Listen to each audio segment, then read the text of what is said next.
염상섭의 소설 만세전. 제목이 좀 특이해 보이긴 하는데, 이게 3.1운동 할 때, 3.1운동이 1919년 3.1운동이 있었잖아. 그때 만세운동 하기 직전이란 뜻이야, 만세전이. 그러니까 이건 제목 자체가 시간적 배경을 의미하는 거지. 시간적 배경. 원래 이 작품은 제목이 묘지였어, 묘지.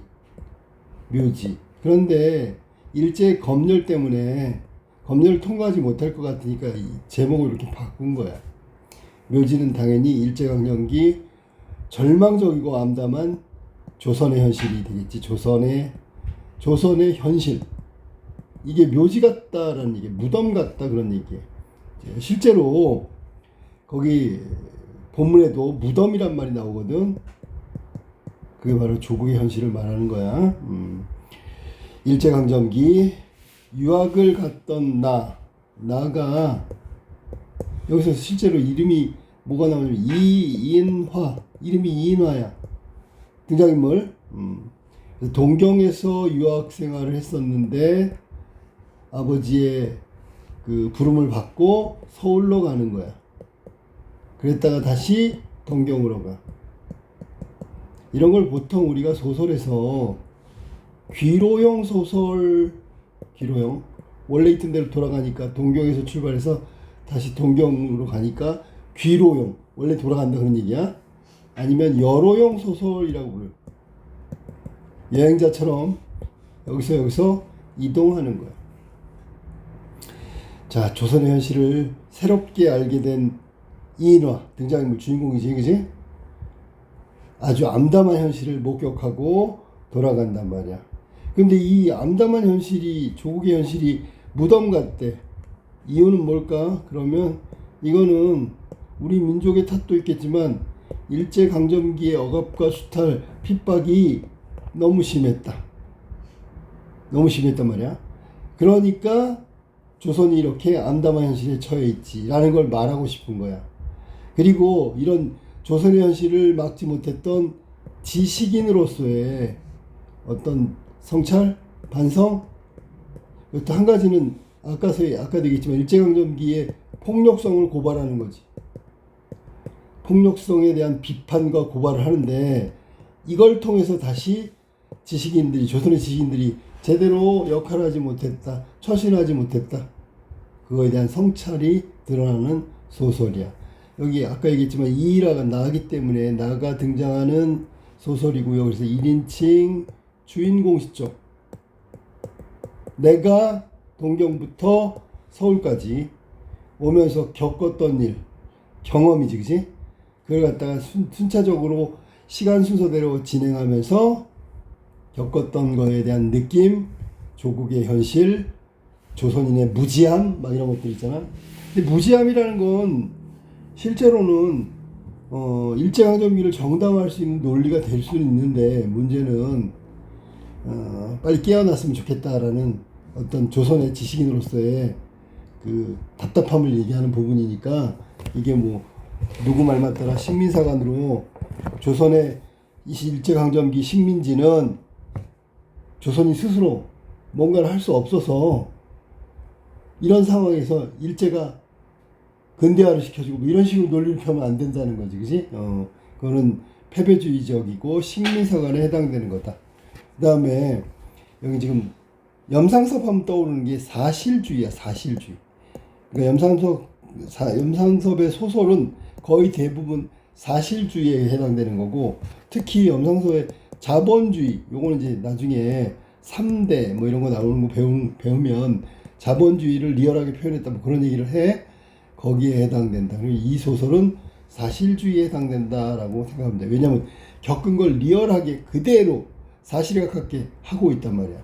그리고 조선의 지식인으로서의 성찰과 반성이 드러나는 부분이고, 지금은 거의 안 쓰는, 제목부터 만세전, 한자 어투를 썼단 말이야. 한자가 많이 등장해. 요게 지금 배우고 있는 만세전의 특징이야. 노랗게 칠한 거. 자, 앞부분 줄기를 볼까? 일본에서 유학 중인 나는 아내가 위독하다는 전보를 받고, 실제로 아내를 사랑해서 결혼한 건 아니고 옛날에 전통적인 혼례 방식 있잖아. 어른들이 정해주는 대로 했기 때문에 사랑이 없어. 여기 동경에 와서 여자가 한 명 있는데 여급이라 그러지, 그지? 술집 비슷한 건데 그 여자를 좋아해. 그래서 다시 돌아가는 거야. 전보를 받고 귀국길에 오른다. 나는 도쿄에서 기차로 그 다음에 시모노세키까지 온 다음에 관부 연락선 배 타고선 부산으로 오고 부산에서 다시 서울로 기차 타고 올라가는 거야. 근데 여기 지금 장면은 배 안에서의 목욕탕. 배 안에 목욕탕이 있어. 거기서 이제 일본인들과 함께 공중 목욕탕의 그 공동탕 있잖아. 거기서 목욕을 하면서 듣게 되는데 그 내용들이 대부분 일본의 어떤 일제강점기에 일본인들의 조선인에 대한 비판과 그다음에 뭐 쉽게 얘기하면 뭐 인간 사냥, 우리 인신매매 뭐 그런 것들을 막 자랑스럽게 떠들고 있는 그런 내용을 듣게 되고 더욱더 일제에 대해서 일본인에 대해서 아주 분노를 느끼게 되는 게 여기 에피소드란 말이야. 에피소드. 자, 그럼 본문 봐봐. 그래, 그런 훌륭한 직업이 무엇인지 어디 있어요? 자, 여기 훌륭한 직업은 뭐냐면 인신매매로 조선의 어린 사람들 있잖아. 어린 남자, 여자 뭐 아무튼 이걸 갖다 일본의 공장에다가 일본 공장에 팔아 넘기는 거야. 조선의 노동자를 일본 공장에 팔아 넘기는 거야. 그러니까 브로커지, 브로커 한마디로. 그런데 속여서 데려갔단 말이야, 그렇지? 가면 많은 월급을 준다, 뭐 그랬는데 월급도 많이 못 받고 인간 이하의 대접도 받고 뭐 그렇게 해서 팔아 넘긴 거야. 이걸 훌륭한 직업이라 그랬어. 이번에는 그 시골자의 동행인 듯한 사람이 가만히 듣고 있다가 욕탕에서 시뻘겋게 단 몸뚱이를 무거운 듯이 끌어내며 물었어. 뭐라냐면 그자도 물속에서 불쑥 일어서서 수건을 등 뒤로 넘겨서 가로잡고 문지르며 한번 욕실을 휙 돌아다보고 그 3인 외에 사람들이 자기들의 대화에는 무심한 한 구석에 앉았는 것을 살펴본 뒤 안심이라도 하는 듯이 비로소 목소리를 낮추며 입을 벌렸다. 그래서 주변을 경계하는 거지. 혹시 누가 자기들의 이야기를 엿듣는 건 아닌가? 뭐 쉽게 얘기하면 이건 비밀 얘기에 가까워. 왜냐면 자기들이 나쁜 만행을 저질렀는데 그걸 얘기하고 있는 건 자랑스레. 그러니까 한번 욕실을 휙 돌아보고 이게 이제 경계지, 경계. 누가 혹시 듣는 사람이 있나? 뭐 이런 거지. 이 그자라는 이 자도 봐. 역시 노동자들을 모집하는 모집인이야. 모집인. 그러니까 거의 사기쳐서 다 데려갔으니까. 자, 그래 뭐 모집인이 뭐라 그러냐면 주의를 경계하고 나서 한번 안심한 듯이 실상은 쉬운 일이래. 나도 이번에 가서 해오면 3번째 되오마는 내지의 각 회사와 연락해가지고, 이 내지는 일본 땅을 말하는 거야. 각 회사 연락해가지고 요보들을 붙들어 오는 것인데, 자, 여기 요보라는 게 뭐냐면 쉽게 얘기하면 지금으로 하면 조센직이지, 그지? 조센직. 조선인을 낮추어 부르는, 얕잡아 부르는 거. 우리가 뭐 쪽발이 그러듯이요. 요보들을 붙들어 오는 것인데, 즉 조선 쿠리 말씀이에요. 쿠리. 고력이라고 그랬어. 고력. 힘든, 아주 어렵게 힘을 쓴다는 얘기지, 그지? 조선 쿠리 말씀이에요. 노동자요. 그러니까 노동자를 모집하는 거지. 이 사람들이 하는 일이 노동자란 말이야. 요보들을 붙들어 오는 거라 그랬어요. 마치 사냥하듯이. 그런데 그것은 대개 경상북도나 그렇지 않으면 함경도, 강원도, 그 다음에는 평안도에서 모집해야 하지만 그 중에서도 경상남도가 제일 쉽습니다. 하하하. 경상남도가 제일 쉽대. 요보들을 모집하는 게 제일 쉽대. 그리고 지리상으로 보면 경상도가 일본에 제일 가깝지, 그지? 그러니까 예를 들어 요보를 모집해서 일본으로 데려가려면 여기 부산으로 와서 배를 타고 가야 된단 말이야. 그러니까 경상도의 사람들은 바로 부산으로 가가지고 데려갈 수 있으니까 쉽다고 얘기한 거야.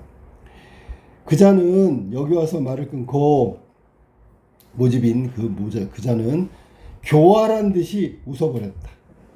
교활하게 웃어버렸다는 얘기야. 지금 이 시선은 나가 바라보고 있는 거야. 일본인들이 대화. 나는 여기까지 듣고 깜짝 놀랐다. 충격받은 거야. 왜냐하면 그 불쌍한 가련한 조선 노동자들이 속아서 지상의 지옥 같은 일본 각지의 공장으로 몸이 팔려가는 것이 모두 이런 도적놈들 같은 협잡 불황배들의 술중 속임수지, 그지? 빠져서 그런가 하는 생각을 할 때 나는 다시 한번 그자들의 쌍판대기를 쳐다보지 않을 수 없었다. 이렇게 된 거야. 그럼 결국 조선의 가련한 노동자가 일본 각지로 몸이 팔려가는 거는 이런 놈들 때문이라고 했잖아. 이런 놈들. 이런 놈들이 바로 도적놈 같은 협잡 불황배라고 얘기한 거야. 지금 여기 일본인에 대한 분노가 뭐가 나왔냐면 이런 거야. 이런 도적놈 같은 협잡 불황배 같은 애 술중 이거 나오고 쌍판대기를 쳐다보지 않을 수 없었다. 이런 것들이 다 그 분노를 일본인 여기서 얘기하는 모집인들에 대한 분노, 모집뿐 아니라 일본인들에 대한 분노지, 그지? 그러니까 부정적인 용어를 막 쓴단 말이야. 쌍판대기 막 이런 거. 비속어잖아, 그지? 자, 그래서 여기 지금 보면 도적놈 같은 협잡불황배, 쌍판대기 이런 것들이 분노고요. 그러니까 여기서는 지금 이 조선인들을 속이는 이 술수 있잖아, 술수. 이거에 속아가지고 아 그렇게 된 거구나라는 실상을 알게 된 거야. 일본에 있는 조선인 노동자들이 어떻게 속았지? 아 되게 많이 온다 이랬는데 실제로는 이렇게 속아가지고 협잡 불황배 같은 놈들한테 속아가지고 온 거구나 라는 걸 알게 돼서 이들에 대한 분노가 치밀었단 말이야. 그래서 부정적인 용어 얼굴인데 쌍판대기라고 얘기한 거야. 옳지. 그래서 이자의 형이 헌병 군조, 그러니까 이건 좀 높은 벼슬, 우리나라 하면 중사 정도 되는 거야. 직업 군인 있잖아. 옳지. 그래서 이자의 형이 헌병의 군조라는 것을 듣고 이용할 작정으로 이러는 게로군. 그러니까 여기서 지금 여기 시골자가 나오잖아. 시골자. 시골자의 형이 헌병군조라고. 그러니까 헌병군조면 뭐 그래도 뭐 사람들 억지로 끌고 가고 힘이 있다면 힘는 거야. 힘이 있는 거야. 그러니까 시골자의 형이 헌병군조니까 조선인을 속여가지고 모집하는 거 있잖아. 여기에 이용하려고 하고 있는 거야. 그자가 시골자의 형이 헌병군조라는 걸 알고 이용하려고 지금 꼬시고 있다고 생각하면 돼. 나는 이런 생각도 하여 보며 가만히 귀를 기울이고 앉았었다. 아, 그러니까 들으면서 보니까 아, 저는 그자라는 놈이 모집인인데 지금 시골자를 꼬셔가지고 그의 형인 헌병군조라는 그 형을 이용해가지고 모집을 수월하게 하려고 지금 저러고 있구나라는 이런 생각이 바로 그거지. 그 다음에 거기 나온 골자는 벙벙이 듣고 앉았는 그 두 사람의 얼굴을 등분해보고 빙긋 웃고 나서 다시 한번 또다시 말을 계속했다. 자, 여기 지금 나와 있는 골자라고 나오잖아. 여기 골자라는 건 그 사람을 낮춰보는 거야. 그 녀석 뭐 그쯤 되는 거거든. 그 녀석은 벙벙이 듣고 앉았는 그 두 사람의 얼굴을 등분해보고, 그러니까 한쪽만 쳐다보는 게 아니라 양쪽을 다 쳐다본단 말이야. 이쪽 보고 저쪽 보고 번갈아 본다 그런 얘기지. 빙긋 듣고 나서 또다시 말을 계속한다. 뭐라 했냐면 왜 남선지방에 응모자가 많고 북으로 갈수록 적은 거 아니. 자 됐지. 경상도 쪽에 많고 저쪽 북쪽 평안도 이런 데는 왜 적으냐면 이 남쪽에는 내지인이 제일 많이 들어가서 모든 세력을 잡았기 때문에 완전히 일본인들이 식민지에 아주 지배가 아주 강한 데가 남쪽이란 말이야. 일본의 영향력이 아주 크단 말이지. 북쪽으로 쫓겨서 남만주로 기어 들어가거나 남으로 현해탄을 건너가거나 두 가지 중에 한 가지 방법밖에 없는데, 자 그럼 일제에서 벗어나려는 건 한 가지가 뭐라고? 북으로 가서 남만주로 가거나 아니면 남쪽으로 가서 현해탄을 건너가거나 둘 중 하나란 말이야. 여기 지금 노동자를 막 모집하는데 남선지방이 왜 인원수가 많으냐? 그러면 여기는 지배력이 남쪽이 더 크기 때문에 그렇다는 거야. 일제의 지배력이 더 큰 쪽이 남쪽이라서 남선지방이 모집이 잘 된다, 이런 얘기야. 그래서 여기서 현해탄을 건넌다는 건 이건 한국하고 일본 사이에 있는 바다거든. 일본으로 간다, 둘 중에 하나라고. 도망가거나 일본으로 가거나 두 가지 중에 하나밖에 없다고. 그러니까 남선지방에 모집이 많이 되는 거지. 누구나 그늘보다는 양지가 좋으니까 재미 1년 12달 죽도록 농사를 지어야 줄인 배, 배고픈 배를 불리긴 고사하고 반년 작은 강냉이 시래기 부증이 나서 팅팅 부은 거 있어 못 먹어서 영양실조 돼질 지경이면 번화한 대판 동경으로 가서 나가서 흥청망청 살아보게 보겠다는 수작으로 나도 하고 청을 하다시피. 자, 청이니까 이거는 뭐야, 해달라고 비는 거지, 그지? 해오는 터인데 여기까지가 남선지방. 이해가 됐지? 조선의 현실이 어느 정도냐면 주륜배는 고사하고 강냉이 시래기르다가 부중에 걸려 돼지기 직전이야. 알았니? 이게 당시 1930년대 현실이란 말이야. 조선의 현실. 이 조선의 30년대 현실은 뭐로부터 왔다고? 일제강점기. 일제 만행 때문에 그런 거야. 결국 이런 거 고발하고 싶어가지고 이 글을 쓴 거란 말이야. 자꾸 여기 이렇게 해서 굶어서 죽을 바에는 대판이 오사까지, 그지? 대판 동경 나가서 흥청망청 살아보겠다는 수작으로 좀 뜻이 부정적으로 바뀌었지만 요청하다시피 해오는 터인지라. 그러나 북선 지방은 인구도 적거니와 아직 우리 내지인의 세력이 여기처럼 강력하게 미치지 못했으니까 비교적 그놈들은 평안히 살지만 그것도 미구 오래지 않아 동양 쪽박차고 나서게 되리라 하면서 비웃는 조롱조의 웃음을 웃고 있는 거야. 그러니까 얘네들은 지금 모집이 어차피 남선지방이지만 북선으로 가도 마찬가지다. 어려워서 결국 일본이나 만주로 가게 될 거다라고 예상한 거야. 그러니까 남선은 지금 현재 무조건 아주 빨리 되지만 북선은 결국은 북선도 남선처럼 그렇게 모집이 될 거다, 그런 얘기를 하고 있는 거야. 그러니까 이게 지금 비하하고 있는 거지. 조선인들을 비하하고 있는 거지. 자기 강설에 열복하는 듯, 강설? 자기가 떠들고 있는 거잖아. 지금 자기가 설명하는, 원래는 강론인데 자기 연설, 자기 강론에 열복한 듯, 아유 너무 기뻐. 스스로 있잖아. 이거 다른 말로 하면 자뻑이야, 자뻑. 알았니? 연애 옳지 하며 들어주는 것이 유쾌하기도 하고. 자, 내가 얘기했더니 옳지, 맞아, 옳소이다, 맞습니다, 막. 그러니까 자기 견문에 자기도 만족한다는 듯 자뻑이랄지, 그지? 또 한번 깔깔깔 웃었다. 그래, 그렇게 모집해 가면 얼마나 생기나요? 그랬더니 촌뜨기는 아까 얘기했지, 시골자라 그랬지, 시골자. 그러니까 지금 내가 얘네들 일본인들 떠들고 있는 걸 보고 있거든. 처음에 왔을 때 시골자라 그랬잖아. 이제 그걸 갖다 이제 촌뜨기로 바꿨어. 알았니? 이거 낮잡아 부르는 거잖아.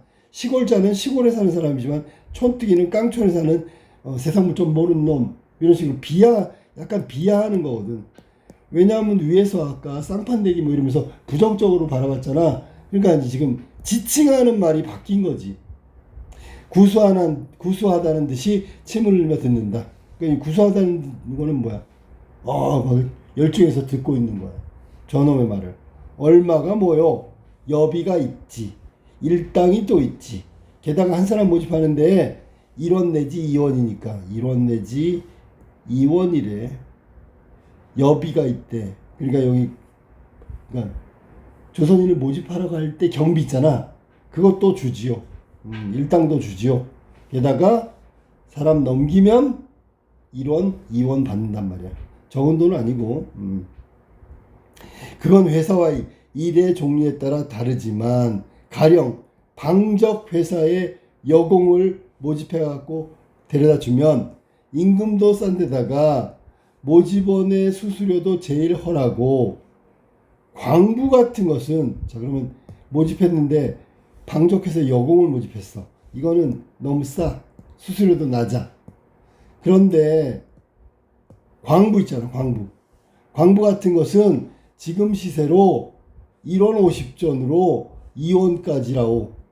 그러니까 방적회사 여공보다는 광부를 모집해 가는 게 돈을 더 많이 받는다 그런 얘기야. 가령 지금 1000명만 맡아가지고 와서 보구려.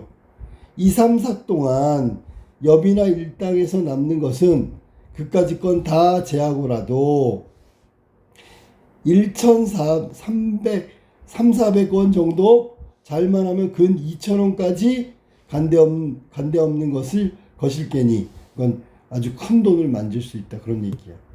응? 2, 3, 4 그러니까 2, 3개월 이거 개월이야. 2, 3, 4기라는 게 2, 3개월에 이렇게 큰 돈 거의 2,000원에 가까운 돈을 만질 수 있단 말이야. 큰 돈을. 하하하.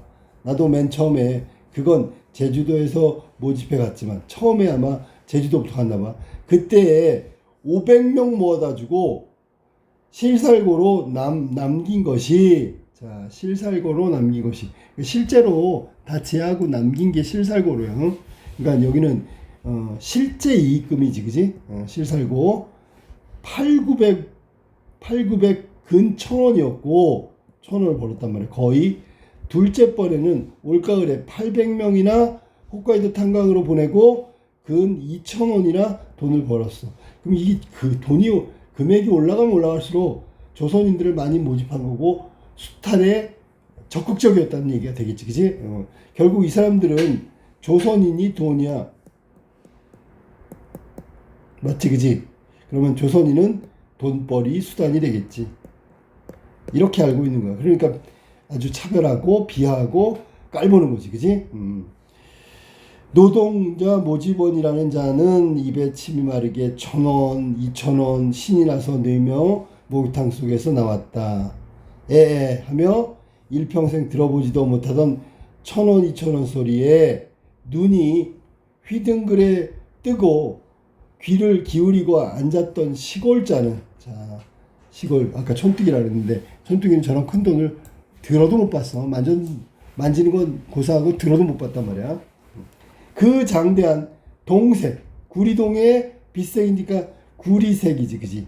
구릿빛 거구를 벌떡 일으켜 다시 욕탕 속에 출렁 집어넣으면서 만족한 듯이 또다시 말을 붙였다.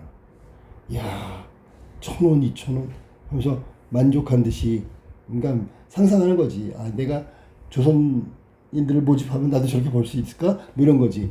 그래 조선 농군들이 가서 그런 공사일을 잘들 하나요? 그렇지 봐봐. 조선에서 농사짓던 사람들이 방적 공장에 가거나 무슨 광산에 가면 그 시키는 일을 잘 하냐고 물어본 거야. 잘하고 못하는 것은 내가 상관할 것 무엇 있어만은 그러니까 모집해서 전달만 하면 돼. 팔아먹기만 하면 되는 거거든. 하여간 이 조선 놈들은 말을 잘 알아듣고 힘드는 일을 잘하는 데다가 이문이니까 임금이 되겠지, 그지? 아마 그 당시에는 임금을 아마 노동자한테 주는 것을 임은, 은인데 은하고 상관없어. 지금으로 하면 임금이지, 월급이지. 임금을 허라니까. 일은 잘하는데 말도 잘 듣고 힘든 일을 척척 잘하는데 임금은 또 싸요. 그럼 환영하겠지. 안성맞춤 딱 맞지, 그지? 그야 처음에 데려갈 때 품삯도 많고 일은 들어 누워서 떡 먹기라고 푹 삶아야 하긴 하지만, 자 그러면 이게 이제 술수, 아까 술죽이라고 그랬는데 이렇게 꼬시는 거야. 아 가면 있잖아, 월급을 굉장히 많이 준다고, 품삯도 많고, 일은 들어 누워서 떡 먹기 아주 쉽다고. 그러니까 쉬운 일하고 돈은 많이 받는다. 그러면 이게 아까 술수라고 그랬죠. 술수. 사기치는 거지, 그지? 꼬시는 거지. 그 다음에 그래도 갈 노자며 돈이며 처자까지 데리고 가게 하고, 게다가 빚까지 갚아주는데 제 아무런 놈이기로 안 따라 나설 놈이 없다. 이 술수에 다 걸려들게 돼 있다라는 얘기야. 알았지? 이런 식으로 해서 조선인들을 꼬신 거야. 자, 그 다음에 여기서 이 돈이 뭐냐면, 자, 잘 봐봐. 조선인들 품삯도 많고 일은 되게 쉬워. 야, 가서 일합시다. 그러면 난 차비도 없는데 그럼 꺼줄게. 알았니? 됐어. 무슨 말인지? 그 다음에 처자까지 데리고 가게 하고, 그럼 처자까지 가면 가족이 다 가는 거 아니야? 다시 올 수도 없어요. 그 다음에 빚까지 다 갚아줬어. 그럼 이건 일하기 전에 벌써 빚을 진 거야. 그럼 나중에 데려가서 나 조선으로 다시 돌아가려고 그러면 뭐라 그래? 빚 갚으면 보내줄게. 이거랑 똑같은 거지, 그지? 그러면 이거는 결국은 거기에서 벗어날 수 없게 만드는 일종의 뭐 밧줄을 꽁꽁 묶는 것 같은 그런 술책이란 말이야. 자, 그 다음에 여기 이제 전차네. 이거 빌린 돈. 전차가 있기 때문에 한 번 나서면 이게 빌린 돈 때문에, 빚 때문에 그야말로 도관에 든 쥐지, 빠져나올 수가 없지. 일이 고되거나 품이 허락인 고사하고, 이건 말도 안 되는 거야. 처음부터 이게 다 사기야. 품이 허락하다? 고사하고 굶어 되진다기로 하는 수가 있나? 굶어서 되진다고 해도 아무 소용이 없다, 그런 얘기야. 알았어? 여기는 무책임하단 말이지. 데려갈 때하고 그 상황하고, 여기서 지금 굶어 죽어도 난 잘 모르겠어, 뭐 이런 얘기야. 무책임하다. 벌써 부하가 되었다는 듯이 득이만면, 아주 뭔가 뭔가 자신만만함이 넘쳐. 하늘을 찔러. 알아니? 얼굴에 있잖아, 득의, 그러니까 진짜 기뻐하고 있는 거야. 기쁨이 얼굴에 가득한 거야. 모집 방법의 비술까지 아주 숨겨둔 비법 있잖아, 도도히 설명을 해주고 앉았다. 나는 좀 더 들으려고 일부러 머뭇머뭇하며 앉았으려니까 승객이 다 올라탔는지 벼랑간에 욕객이니까 목욕하는 손님들 있잖아, 한때가 디미러 들어오기에 이제 목욕탕하니 이제 사람 꽉 찬 거야. 금시초문, 처음 본 거지, 들은 적 처음이고, 그 무서운 이야기를 곰곰 생각하며 몸을 훔치기 시작하였다. 닦기 시작했다는 얘기야. 사람들 많이 들어오니까. 자, 그리고 여기까지가 지금 내가 일본인들이 모집인으로서 조선인들을 괴롭히고 사기치고 이런 걸 다 들어가지고 막 분노하고 계속해서 그들이 어떤 얘기를 하는지 계속 듣고 있었사라니, 그러다가 모손님이 한때가 들어오는 바람에 빨리 씻고 나오게 되는 거지, 그지? 자, 22세쯤 된 책상 도련님인 그때의 나로서, 책상 도련님이 뭐야 이게? 맨날 앉아서 공부만 했던 거야. 세상 물정 모른다는 거지. 그때 비로소 22살, 3살쯤에 이 참상을 알게 된 거야. 이러한 이야기를 듣고 놀라지 않을 수 없었다. 인생이 어떠하니, 인간성이 어떠하니, 사회가 어떠하니 해야 다만 심심파적으로 하는 탁상의 공론에 불과할 것은 물론이다. 이제 깨달은 거야. 여기는 탁상의 공론이라고 얘기했는데, 이게 뭐냐면 그럴듯하게 인생이 뭐고요, 인간성이 뭐 어떠하고요, 사회는 이런 것들은 그냥 관념적인 거야. 머릿속으로 생각한 거고, 탁상에서 실질적인 대책을 안 세우고 그냥 이렇게 합시다 저렇게 합시다, 현실감 떨어지는 얘기라고 할 수 있는 거야. 그 다음에 책상 도련님인 내가 22, 23살 이때 이걸 느꼈단 말이야. 현실을 보았단 말이야. 어떤 현실? 뭐 참담한 현실을, 조국의 참담한 현실을, 조선의 참담한 현실을 여기서는 알게 됐단 말이지. 이게 참담한 현실을 알게 됐다. 이 부분이야. 그리고 여기 나온 게 탁사의 옥론, 현실에 동떨어진 그 말도 안 되는 홍맹랑한 얘기, 뭐 이런 거. 자, 그 다음에 아버지나 그렇지 않으면 코빼기도 보지 못한 조상의 덕택으로. 그러니까 자기가 이렇게 유학하고 공부하고 세상 물정이 어떤지 몰라도 잘 살았던 건 아버지 아니면 그 위에 조상 덕택이겠지 라고 얘기한 거야. 공부자, 공부하는 거, 글자, 나 얻어 하였거나 소설권이나 들춰보았다고 인생이니 자연이니 시인이 소설이니 한데야 결국 이렇게 말해봐야 결국은 배가 불러서 포만의 비애를 호소함을 따릅니다. 그러니까 자기가 무슨 인생이 어떻고 자연이 어떻고 시가 어떻고 떠드는 거 배불러가지고 징징대는 소리에 불과하다. 실인생, 실사회의 실이라는 게 실제 인생과 실제 사회의 이면의 또 이면, 이게 그 속의 속을 말하는 거예요. 진상의 진상과는 아무런 진상이라는 건 실제를 말하는 거야. 아무 관계도 연락도 없을 것이다. 자기가 공부한 거 소설이나 들춰봤다고 하더라도 인생이니 자연이 신이 소설이라고 떠들어봤자 이건 결국 배부른 포만의 비애고, 실제 인생 실제 사회 이면의 이면, 진상의 진상과는 아무 관계도 없는 헛소리다라는 얘기야.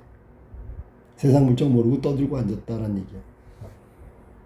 됐어? 그러니까 자기가 공부를 했다고 하더라도 부모나 여기 아버지나 조상 덕분에 공부했다고 해도 이거는 거기서 얻은 지식은 실제 현실에 아무 관련이 없어. 실제를 이해하는데 도움이 전혀 안 돼. 라는 얘기야. 왜? 현실과 동떨어진 그냥 책 속에 있는 이야기일 뿐이니까. 이제 그거를 이 사람 이라는 깨달았단 말이야. 이게 다 깨달음이야, 깨달음. 아, 현실이 이렇구나. 내가 너무 모르고 살았구나. 아까 조선의 지식인의 성찬이라고 했잖아. 계기가 바로 그거란 말이지. 자, 그 다음에 그러고 보면 내가 지금 하는 것, 이로부터 하려는 일이 결국 무엇인가 하는 의문과 불안을 느끼지 않을 수 없었다. 이유는 뭘까? 자기가 알고 있는 게 현실하고 너무 동떨어졌어. 근데 내가 지금 하는 거, 이게 무슨 어떤 의미일까? 그 다음에 앞으로 지금부터 하려는 일 무엇인가? 이건 이해를 못하겠지, 그지? 이게 해도 되는 건가? 뭐 그런 생각이 들어. 현실, 실제 인생, 실제 사회, 현실하고는 너무 거리가 먼 삶을 살았기 때문에 의문과 불안 느낄 수밖에 없는 거지. 1년 12달 죽도록 애를 쓰고도 반년짝은 시래기 목숨을 이어나가지 않으면 안 되겠으니까. 자, 이게 지금 이 부분이 누구야? 조선인이지, 조선인. 조선인의 현실이 이렇다고, 비참하다고. 이런 말을 들을 때 그것이 과연 사실일까? 사실이거든. 의심이 날 만치 나는 귀가 번쩍하였다. 왜냐면 이런 얘기를 들어본 적이 없었기 때문에 그런 거야. 실상을 들어본 적이 없었기 때문에 다 자기처럼 배불리 먹고 행복하게 부유하게 사는 줄 알고 있었단 말이야. 근데 지금 보니까 1년 12달 죽도록 해봐야 반년은 시래기, 이거 채소 말린 거 알았니? 시래기 목숨을 이어간다. 연명하고 있단 말이야, 가난하게. 그러면 그게 과연 사실일까? 의심이 날만치 나는 귀가 번쩍 뜨였단 말이야. 처음 듣는 생소한 얘기니까. 나도 8, 9세까지는 부모의 고향인 충청도 촌 속에서 자랐고 그 외에 1년에 한두 번씩은 촌락에 발을 들여놓아 보았지만 이건 잠깐 갔던 경험을 말하는 거야. 설마 1년 12달 일하고 반년은 시래기를 먹어야 된다고? 설마 그렇게까지 소작인 자기 땅이 아니라 남의 지주 땅 빌려서 농사짓는 소작인의 생활이 참혹하리라고는 꿈에도 들어본 일이 없었다. 그러니까 그 얘기 듣고 눈이 번쩍 띄었지. 귀가 번쩍 띄었지. 자, 그 다음에 시를 짓는 것보다 밭을 가려고 한다. 그러나 밭을 가는 그것이 벌써 시가 아니냐. 뭐야. 사람은 흙에서 나와서 흙으로 돌아간다. 흙의 방순한 냄새. 그 방순한 냄새가 그 방자가 향기롭다 그런 얘기야. 그 흙의 방순한 냄새에 취할 수 있는 자의 행복이요. 뭐 현실감이 하나도 없잖아. 얘는 지금 뭐야? 시 짓는 게 밭 가는 거야. 시가 밭을 가는 거야. 그 다음에 이런 얘기 있잖아. 흔한 얘기고. 흙에서 나와서 흙으로 돌아간다. 그 흙의 향기로운 냄새에 취할 수 있는 자는 행복이다. 이게 농부거든. 근데 실상은 거의 굶어 죽고 있잖아. 흙의 보국한 생기야말로 이런 게 다 전부 다 어려운 한자를 썼단 말이야. 보국 이것도 역시 향기가 그윽하다 그런 얘기야. 너 인간의 끊임없는 새 생명이라. 끊임없는 너 인간의 끊임없는 새 생명이라. 이것만 보면 낭만적인 내용이지, 그치? 너무 뭐랄까 행복하고 아름답고 이게 농촌 농민이라고 믿고 있는 거야. 알았니? 그러니까 이런 시들을 만약에 지었다고 쳐봐. 여기 이라 나가. 얘는 완전히 현실감 제로지, 그지? 현실하고는 전혀 관련 없는 내용의 문학 작품을 읽고 있는, 짓고 쓰고 하는 거야. 알았니? 자, 이러한 의미로 올봄에 산문시를 쓰던 이거 봐봐. 자기공상과 천려, 또 어려운 말 나왔네. 천려라는 얘기는 려자가 생각하는 거거든. 천은 얕다. 생각이 얕다. 생각이 얕다. 그런 뜻이야. 얕은 생각. 공상. 이게 실제하고 현실하고 동떨어진 허무맹랑한 상상이잖아. 도리어 부끄러웠다. 부끄러우면. 농사를 짓는 자의 농민의 행복이요? 흙의 향기? 아주 흙의 향긋한 냄새? 이런 게 어디 있어? 지금 먹고 사는 문제가 뭐 저 경각에 달렸는데. 자, 그런 현실인가? 흙의 냄새가 방순치 않다는 것도 아니다. 하지만 흙이 그윽한 향기가 날 수도 있어. 근데 실상은 12달 일하고 6개월은 시래기로 연명한단 말이야. 그 향기에 취할 수 있는 자가 행복스럽지도 않다는 것도 아니다. 행복할 수도 있겠지. 이게 무슨 말이냐면 흙 자체는 향기롭고 거기에서 살고 있는 사람은 행복할 수가 있다고. 전제가 뭐야? 배불리 먹으면. 조반후의 낮잠은 위약이다. 자, 아침밥 먹은 다음에 낮잠 자. 위약이래. 이 조반후 아침밥이고 그 다음에 고등 유민인데 고등은 굉장히 뭐랄까 고등은 수준 높은 거잖아. 그 아주 등급이 높은 거잖아. 유민이 나빠. 유민은 실업자야. 실업자. 고등 실업자라는 얘기야. 룸펜이라고 하는데 고등 실업자. 많이 배웠는데 일을 안 해. 혹은 취직을 못 해. 일하기 싫어해. 알았니? 자, 그럼 조반후의 낮잠은 위약이래. 위약. 이 약자가 지금 잘못 쓴 것 같은데 조반후에 아침밥 먹고 낮잠 자면 소화가 잘 된다. 소화제다. 뭐 이렇게 얘기할 수 있는 거야. 그러니까 이 낮잠이 되게 좋다는 거지. 그지? 고등유민, 고등실업자의 유행병이나 걸릴까 보아서 대패밥 모자에 연경이나 쓰고 아침 저녁으로 호미자를 잡는 것이 행복스럽지 않고 시적이 아니다. 아니라는 것이 아니다.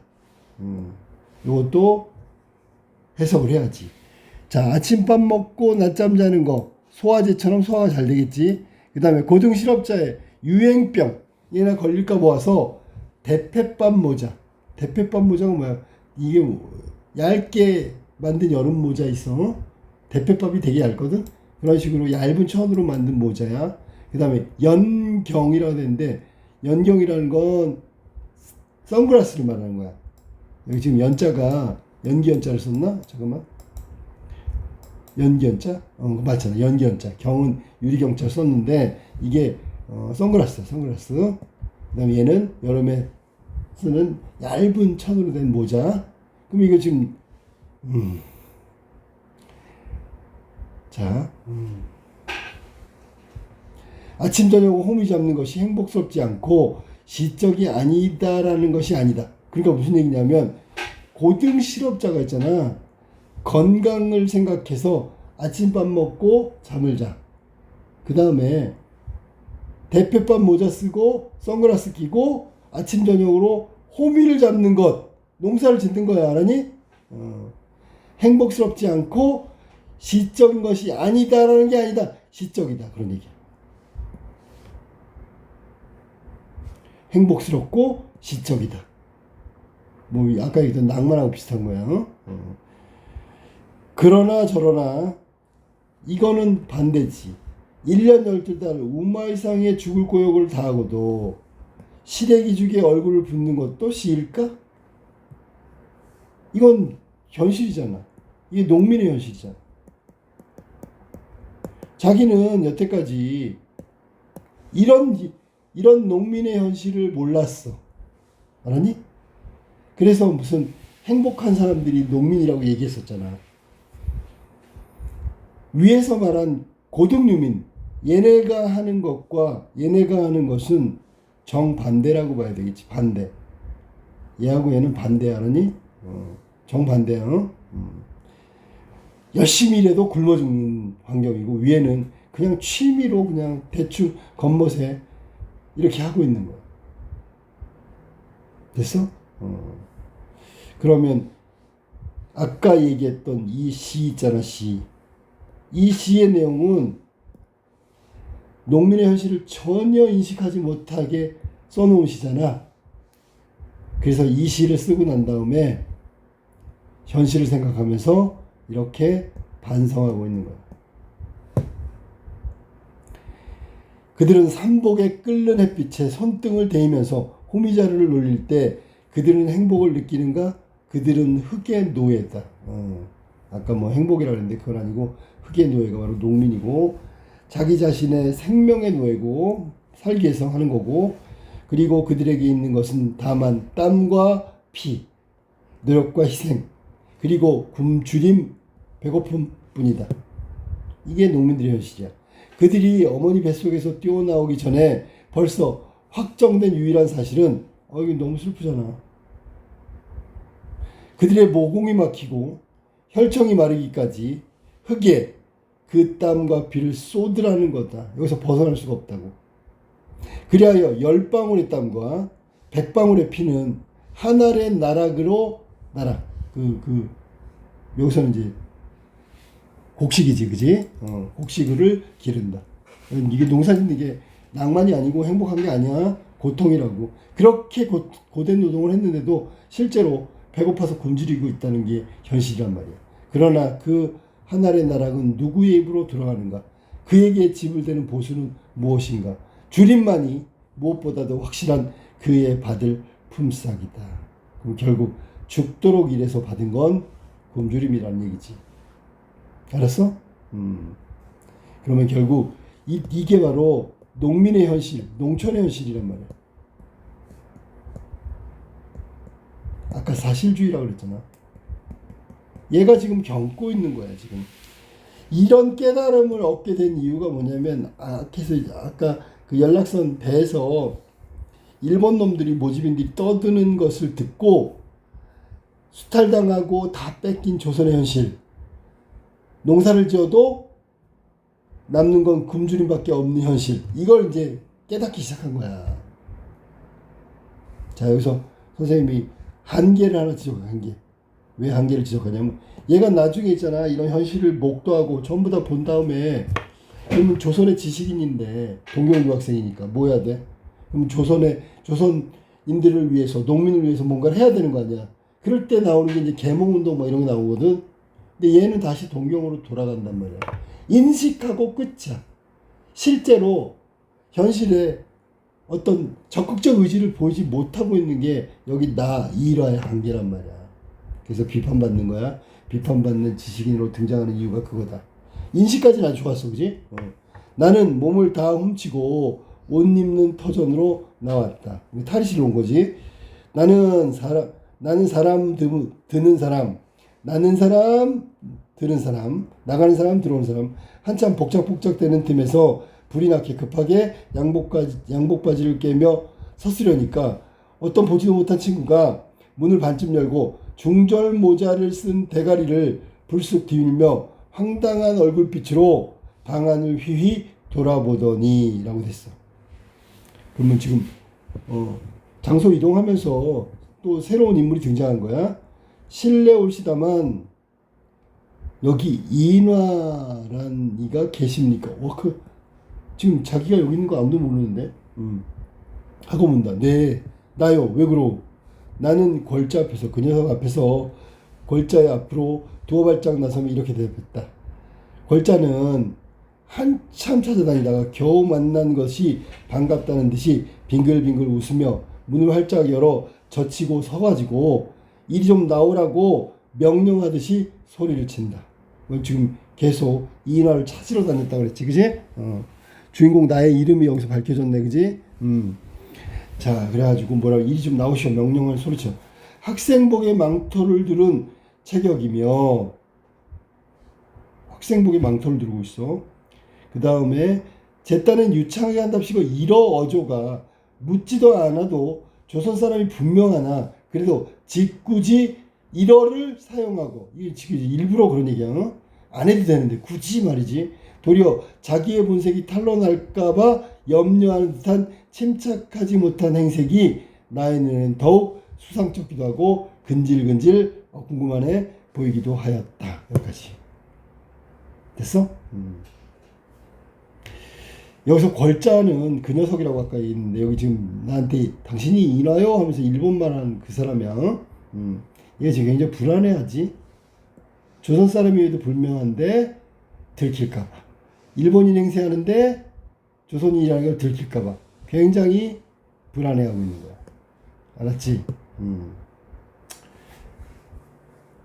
나의 성명과 그 사람의 어조를 듣고 우리가 조선 사람인 것을 짐작한 여러 일인의 시선은, 그럼 그 안에 아까 나왔던 그 밖으로 나왔었잖아요. 그 탈의실 있잖아. 거기 나와가지고 나를 찾는데 옆에 일본 사람도 있던 거지. 나에게서 그자에게서 나에게로 올지갈지 하는 모양이었다. 시선이 그렇단 말이야. 이쪽 봤다, 저쪽 봤다. 아니 어디를 봐야 될지 모르는 거야. 말하자면 우리 두 사람은 일본 사람 앞에서 희극의 연작이니까 연기하고 있는 거지. 작품을 연기하는 거야. 여기서는 연작하다가 연기하다. 생각해봐. 일본 사람 앞에서 일본어로 조선인이 연기하고 있는 거야. 어설프지, 그지? 그지? 그러니까 이것도 우리 두 사람은 결국 웃음거리가 됐다는 얘기지. 이해됐니? 우리가 한 건 아마 코미디였을 거다. 희곡이 아니라 희극이라고 그래야지. 희극 연기를 하고 있는 것처럼 느꼈을 거야, 그렇지? 무슨 이야기인지 할 말이 있건 여기서 하구려. 나는 긴감인가? 긴감인가? 알 것도 같고 잘 모를 것도 같고 역시 이러로 대답하였다. 하여간 이리 좀 나오슈. 나와달라는 얘기지. 지금 말씨가 벌써 그러한 종류의 위인인 것을 의심할 여지가 없다고 생각한 나는 그 언사 오만한 것이 위선 귀에 걸려서 이 말하는 투가 오만해. 그게 귀에 제일 먼저 들렸고요. 다소 불쾌한 어조로 말투로 말이지. 내가 뭐라 하냐면 그럼 문을 닫고 나가서 기다리오. 날 찾아왔으니까 하며 소리를 지르고 다시 내 자리로 와서 주섬주섬 옷을 마저 입기 시작했다. 여러 사람이 경멸한 듯한 시선. 여러 사람이 경멸하는 듯한 시선. 왜냐면 일본인 있잖아. 봤을 때는 그냥 조선인은 비하야. 알았니? 여기서 떠들어서도 싫고 조선 사람이랑 같이 있어도 싫고 이게 다 경멸이란 말이야. 여전히 내 얼굴에 거미줄 늘리듯이 어리는 것을 깨달았다. 맞지? 거미줄은 눈에 잘 안 보이는데 저기 뭐야 이게 묻으면 느낌 있잖아. 그지? 계속 얘네들이 경멸하는 시선을 나한테 보인다는 느낌을 얻은 거야. 더구나 아까 이야기하던 세 사람은 아까 이야기하던 세 사람은 한 사람은 시골자였지. 그지? 시골자가 있었고 노동자 모집인이 있었고 그러니까 노동자 모집인 이놈이 연락에 막 떠들고 했던 그놈이야. 그걸 또 대단한 듯이 경탄하면서 바라본 게 시골자고 그 다음에 그 옆에 시골자의 친구가 있었지. 그래서 이렇게 해서 1인, 2인, 3인이란 말이야. 이 세 사람은 힐끔힐끔 곁눈질하는 것이 분명했으나 나는 도리어 그 시선을 피하였다. 눈 안 마주치려고 그런 거야. 불쾌한 생각이 목구멍까지 치밀어 오는 것 같을 뿐 아니라 아까 걔네들에 대한 감정도 별로 안 좋아. 어쩐지 기운이 줄고 어깨가 처지는 것 같았어. 이유는 왜 그럴까? 아까 그 이 세 사람에 대한 불쾌한 감정은 이들이 조선인을 자기들의 술수로다가 이놈이 사기쳐서 데리고 온 거잖아. 그러니까 얘네들이 지금 그거에 대해서 내막이나 비법이나 뭐 이런 것들을 계속 그 흥미진진하게 듣고 있었잖아. 그러면 이 일본인들이 저렇게 하고 있을 때 조선인인 나는 어떻게 해야 돼? 맞서 싸우든지 아니면 불쾌하다고 그만하라고 하든지 뭐 어떤 리액션이 있어야 되잖아. 근데 아무것도 못했단 말이야. 그런 감정이 바로 이거야. 아무 대응도 못했다는 거지. 왜? 할 수도 없으니까. 할 수도 없고. 그러니까 여기서 대응을 하면 얘네들한테 질 것 같아. 뭐 그런 게 아니고 아예 할 의지가 없었단 말이야. 무기력하니까. 옷을 다 입고 문 밖으로 나오니까 그 녀석은 맞은편에 기대어 웅숭거리고 서서 기다리는 모양이다. 웅숭대는 건 이제 그 몸 있잖아. 크지는 않고 이게 좀 움츠러들었다는 얘기지. 웅숭거렸다, 움츠러들었다. 뭐 이 정도 생각하면 돼요. 자, 웅숭거리고 서가지고 꾸부정하게 서가지고 미안합니다만 나하고 짐을 가지고 저리 좀 나가십시다. 뒤를 쫓아오면서 애원하듯이 말을 붙이는 양이 아까 하는 태도가 변했단 말이야. 아까는 있잖아. 오만한 태도로 당신이 인어요? 뭐 이런 얘기를 했었는데 자기가 일본인인 척하고 지금은 거의 애원하는 수준이었어. 댁이 누구시길래 어딜 가잔 말이오? 내가 말했더니 에이 참 나는 XX서에서 왔는데 잠깐 파출소로 가시지요. 자기 직무도 명언하지 아니하고 명언이라는 게 분명히 밝히는 거야. 덮어놓고 가자고 한 것이 잘못되었다는 듯도 하고 한편으로는 자기가 1인 행세를 하는 것이 내심으로 부끄럽고 또한 나에게 노영이 조선 양반이 아니오 하고 탄로나 되지 않을까 하는 염려가 있어서 앞이 굽는다는 듯이 언사와 태도는 점점 풀이 죽고 공손해졌다. 이렇게 된 거야. 여기 지금 그 녀석 걸자의 태도에 대해서 얘기했는데, 자, 잘 읽어봐. 자기가 어떤 일을 하는지를 밝히지도 않았어. 자, 빨리 갑시다. XX 파출소 가시죠. 그러니까 무슨 이유 때문에 가시죠. 그런 얘기를 안 했단 말이야. 어? 잘못됐다고 생각하겠지, 그지? 또 한편으로는 자기가 1인 행세를 아까 했잖아, 일본어로. 그게 좀 부끄럽기도 하고, 조선인으로서.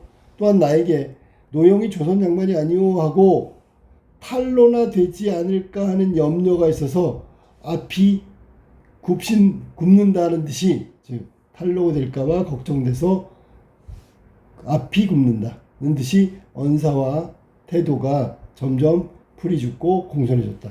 그럼 처음에는 자기 잘못 때문에 그런 거고, 응? 이게 자기 잘못 때문에. 두 번째는 이게 탄로날까봐 염려가 있어서 굽신굽신 되는 거야. 말도 그렇고 태도도 그렇고 마지막엔 공손하기까지. 알았지? 근데 이게 전부 다 실제는 아니야. 이건 자기 생각이야, 자기 생각. 얘가 갑자기 오만방자하다가 이렇게 왜 이렇게 굽신굽신 애원하지? 그 자세에서 저 자세로 바뀌었지? 자기 생각이야. 나의 생각으로는 얘가 그런 거야. 그냥 다짜고짜 파출소 가자 그러고, 아까 일본인도 아닌데 일본말 한 게 부끄러워서 그런가?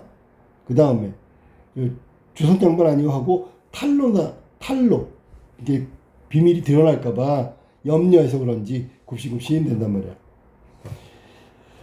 이건 알지. 노영 조선 양반 아니오 하고 탈로나 되지 않을까봐. 노영이 누구야 여기는? 노영이 이 걸자란 말이야. 그러니까 내가 당신 조선 사람 아니오? 이렇게 할까봐 굽신되고 있다, 그런 얘기지. 이것을 본 나는 도리어 불쌍하기도 하고 가엾은 생각이 나서 층계에 느런히 쭉 서가지고 내려가다가 걸자의 얼굴을 쳐다보았다. 아무 의미 없이 빙글빙글 웃는 그 얼굴에는 어색해하는 빛이 역력히 보였단 말이야. 자기가 해놓고도. 난 잠자코 자기 자리로 가서 순탄한 말로, 그러니까 순탄한 말은 그러니까 부드러운 말로, 나는 나갈 새도 없고 짐이라고는 이것밖에 없으니 혼자 가지고 가서 조사할 게 있건 조사하고 도로 갖다 주시오 하고 가방 2개를 드러내서 주었다. 지금 파출소로 가자고 하니까 이렇게 하는 거야. 순순히 말하는 거지. 나 시간 없다. 그러니 짐은 이것 2개밖에 없다. 가지고 가라. 조사하고 아무 일 없으면 다시 돌려주시오. 안 돼요. 이건 입회. 그러니까 조사할 때 주인이 앞에서 봐야 된다는 얘기야. 어? 이걸 열죠. 그러지 마시고 잠깐 나가주세요. 이건 내가 들고 갈 테니. 선실 내에 수백의 눈은 모두 나에게로 모여들었다. 이게 지금 봐봐. 이 수많은 유람선은 아니고 이 배에 승객들이 있었잖아. 근데 갑자기 어떤 놈이 나타나가지고 나의 가방을 조사하고 있는 거야. 나의 가방만 조사하는 거야. 그럼 어떻게 했어? 사람들이 다 집중하겠지, 그지? 선내의 수백의 눈은 모두 나에게로 모여들었다. 이 말이 바로 사람들이 관심을 가졌다. 나는 얼굴이 화끈해서 더 섰을 수가 없었다. 창피한 것도 있고, 그지? 불쾌한 것도 있고, 여러 감정이 겹쳐졌다. 그 다음에 내가 도적질이나 한 혐의가 있단 말이오. 왜 날 조사? 가지고 가서 마음대로 하라는 데야.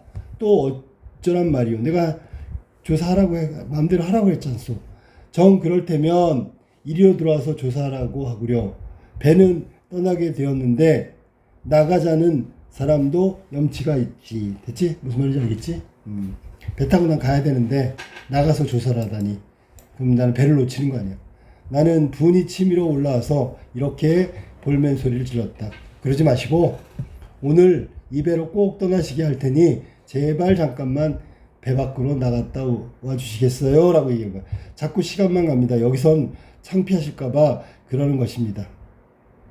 지금 배 밖으로 나가서 조사를 받자. 창피하다, 창피? 얼마나 창피하면 예서 더 창피하려고. 지금 최악이야. 지금 제일 창피해. 뭐 이런 얘기야. 그런 사패 볼 것이 마음대로 하시오. 그런 사패 볼 것 없이 마음대로 하시오. 여기 지금 사패라고 나왔잖아. 이 얘기는 봐봐. 이렇게 개인적인 감정 있지? 나를 봐주는 거야. 개인적으로 나를 봐줄 것 없이 마음대로 하시오. 뭐 이런 얘기야. 홧김에 이렇게 소리는 질렀으나 그 애거라는 양이 아까 애원했잖아, 그지? 오만했다가 밉살스러운 중에도 좀 가엾어 보이지 않은 것도 아니고 가엾어 보였다 그런 얘기야. 여느 때까지 승강이만 하다가 가네 못 가네, 내리네 못 내리네, 골자 말맞다나 그 녀석 말맞다나 이럴 것도 없고 시간만 바락바락 가겠기에 나가기로 결심하고, 그러니까 여기서는 나한테도 이럴 것도 없고 어차피 이러다가 시간만 가니까 배 밖으로 나가서 조사받는 경찰서. 우쪼거리를 집어 입고 나서 어떻게 될지 사람의 이름을 몰라서 아까 그 사가지고 들어온 벤또 그릇까지 가지고 도시락 가방을 들고 앞서 나가는 형사의 뒤를 따라 나섰다. 배에서 내렸다는 얘기야.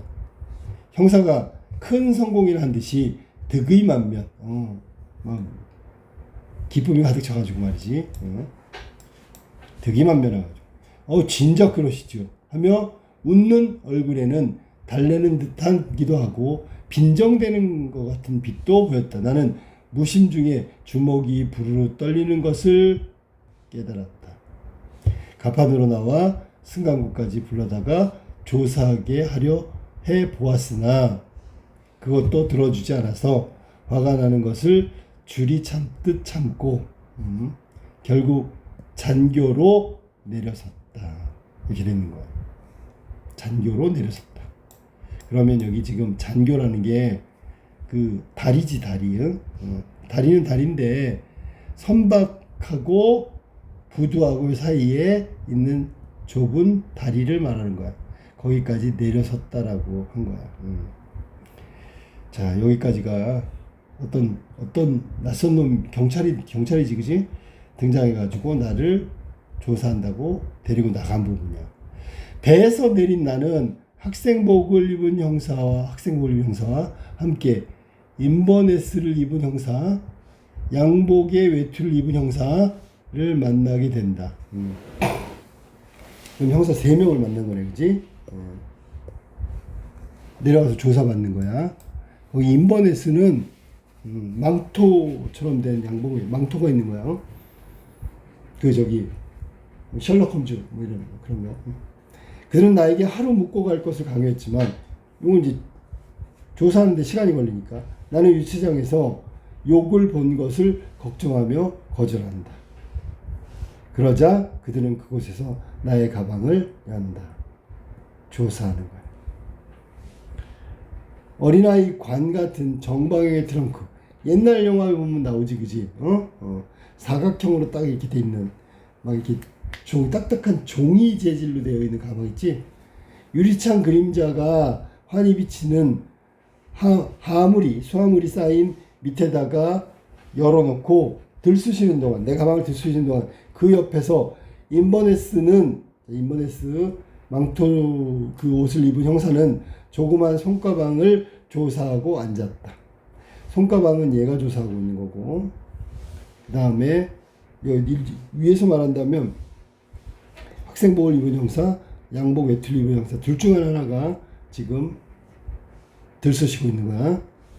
나는 이 편에 늘어니 서 있는 학생복 입은 자와 함께, 그러면 얘가 들쑤시고 있고, 얘가 양복이 외투를 입은 형사가 두 사람의 내 손길만 내려다보고 있었다. 이건 뭔지 양손을 한 사람이 조사하고 있는 손이 4개잖아, 그지? 큰 트렁크를 맡은 자는 잠깐 수석수석 하여 보더니 그 위에 얹어놓은 양복이며 화복들을 손에 잡히는 대로 휙휙 집어서 화복 이 저기 일본 옷 말하는 거야. 내 옆에 선 형사에게 주섬주섬 던져주고 나서 그 밑에 깔렸던 서류 뭉치하고 서적 몇 권을 분주히 들춰냈다. 조그만 트렁크 속에서 소득이 없었던지 그대로 뚜껑을 닫아서 옆에 놓인 인버네스도 다시 큰 가방에 달려들어서 들여다보고 앉았다가 양복쟁이의 분부대로 서적을 하나씩 들어보아가며 일일이 책 제목, 책명. 자, 그림 잠깐 봐봐. 이게 인버네스? 맞나? 아, 이게 아니구나. 얘가 외투 입은 형사. 얘가 학생복이지, 그지? 맞지, 그지? 조그만 손가방은 얘가 했었으니까. 자, 저런 모이면 수첩에 기입하며 앉았다. 그러니까 책을 이렇게 보면서 책 검사를 하는 거야. 근데 이게 지금 아까 얘기했듯이 이 작품 자체도 검열 때문에 아주 제목까지 바꿀 정도라고 얘기했잖아. 당시에 이런 게 많았단 말이야. 검열하고 있는 거지.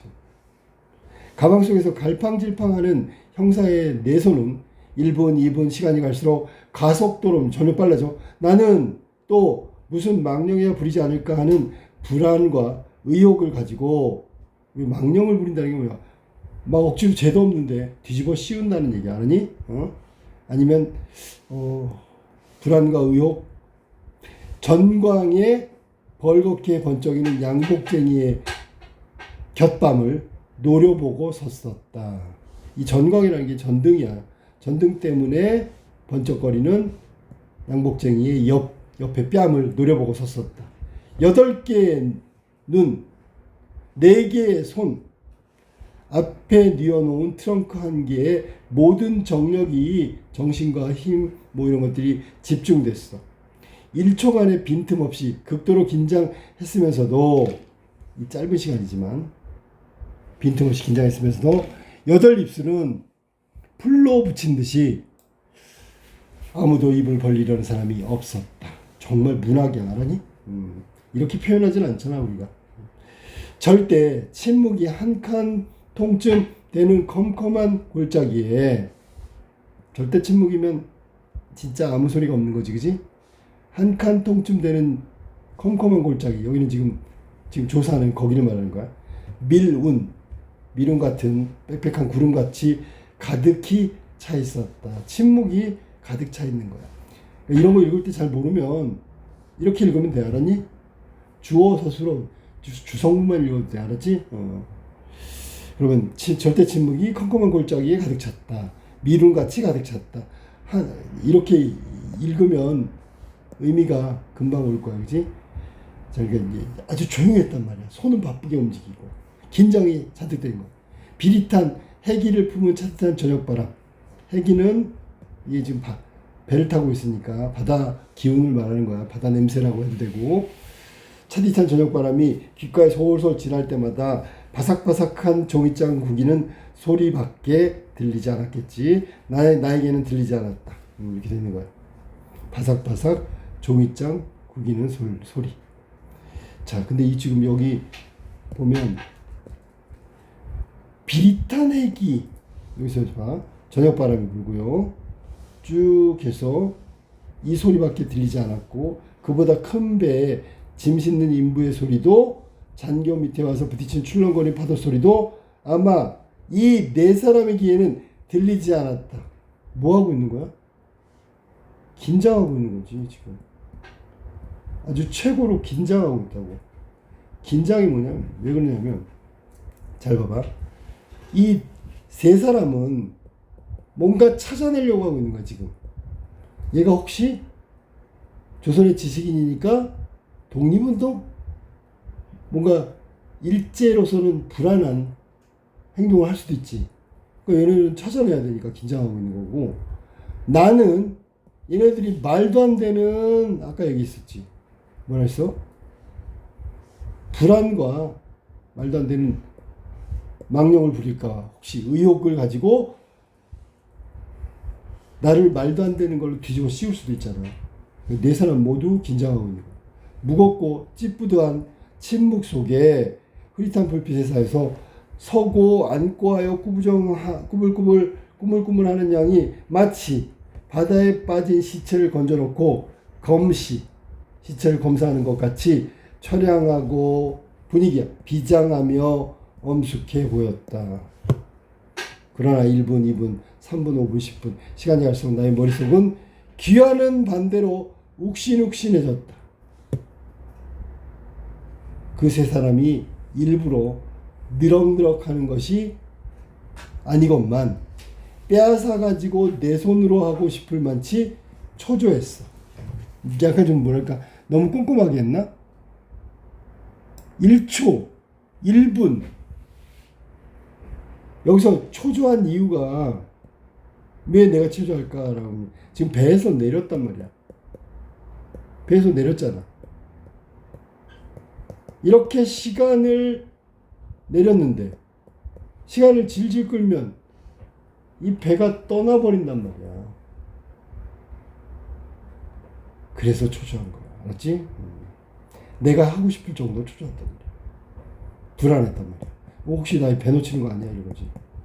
참다 못해 시계를 꺼내들고 이제는 2분밖에 안 남았어. 난 갈 테요.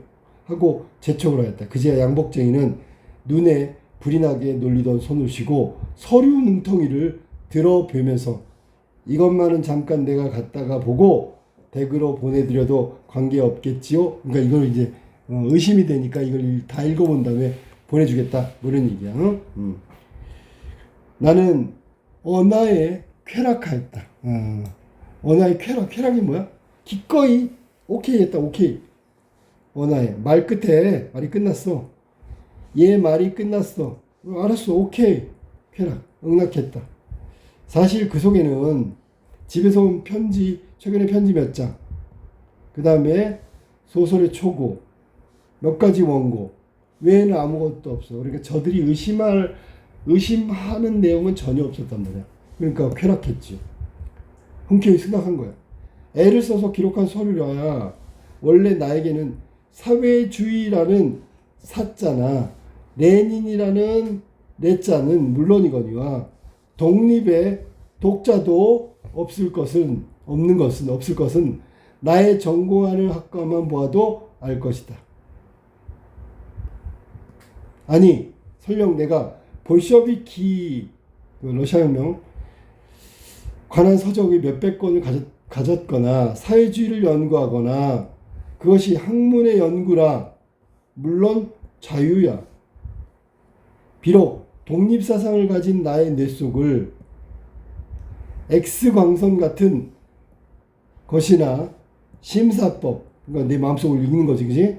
알았다 할지라도 실행하지 않았는데 조사해봤자 무슨 소용이 있어. 이러한 생각에 나는 흔쾌히 하라고 했지. 쾌락했지. 이러한 생각은 나중에 한 것이지만 이게 그때 생각한 게 아니라 나중에 생각했어.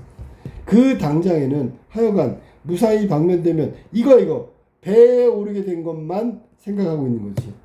그 녀석들과 같이 허둥지둥 행구를 수습하여 가지고 나섰다. 그러니까 여기 지금 그 가방 있잖아. 지금 배 타고 가면서 얘네들이 다 조사한 게 그 내가 가지고 있는 소지품 담은 것들이잖아. 그거를 다 챙겨가지고 갔단 말이야. 그러면 여기서는 나섰다라고 나왔으니까 어디 가서 하여간 이제 풀려난 거지. 그지? 배에 다시 승선하게 되는 거야. 다행이지. 그럼 나로서는 다행이지. 왜? 떠나기 2분 전인데. 다행이다.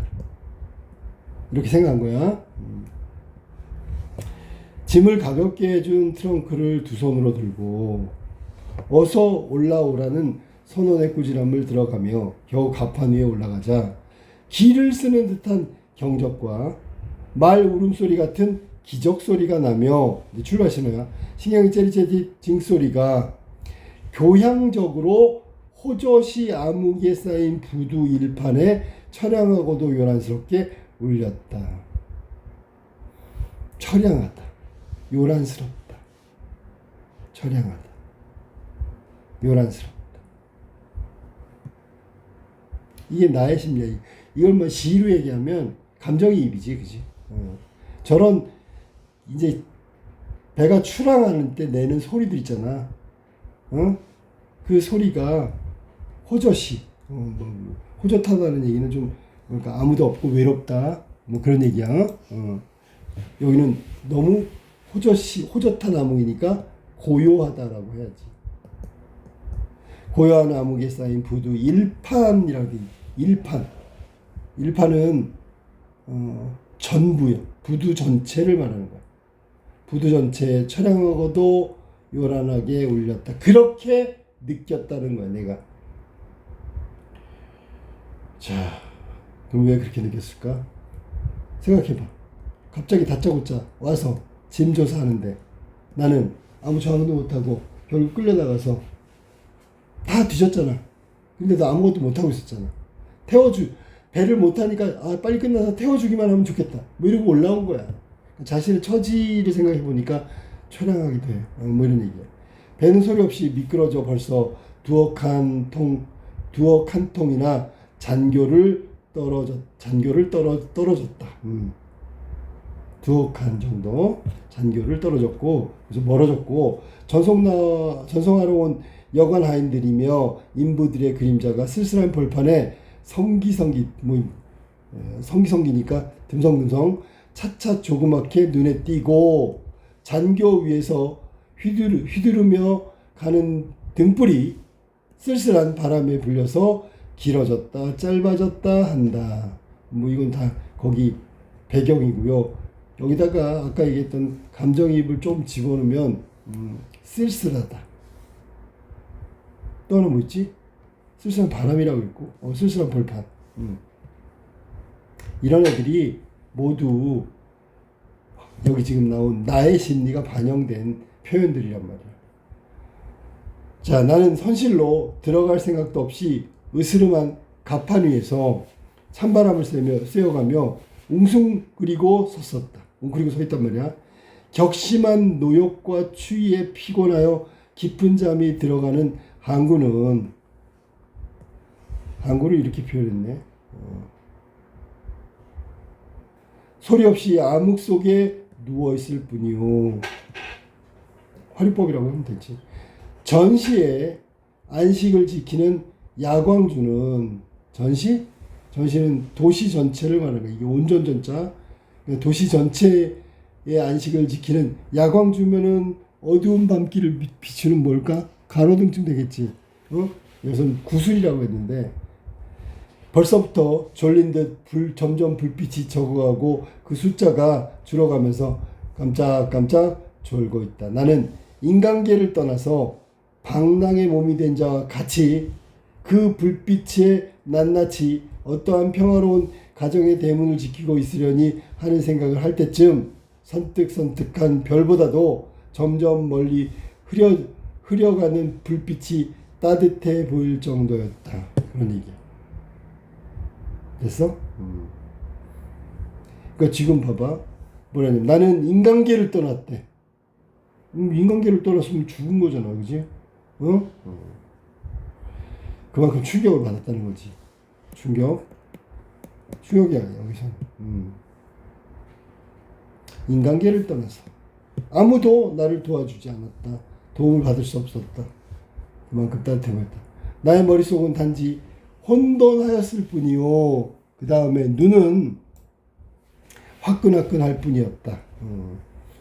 머리는 복잡하고요. 그지? 눈은 화끈화끈했대. 눈물 나는 거야, 이게.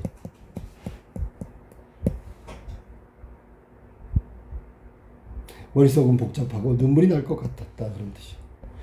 외투 포켓에다가 두 손을 찌르고 어느 때까지 우두커니 섰는 내 눈에는 지금 가파르야.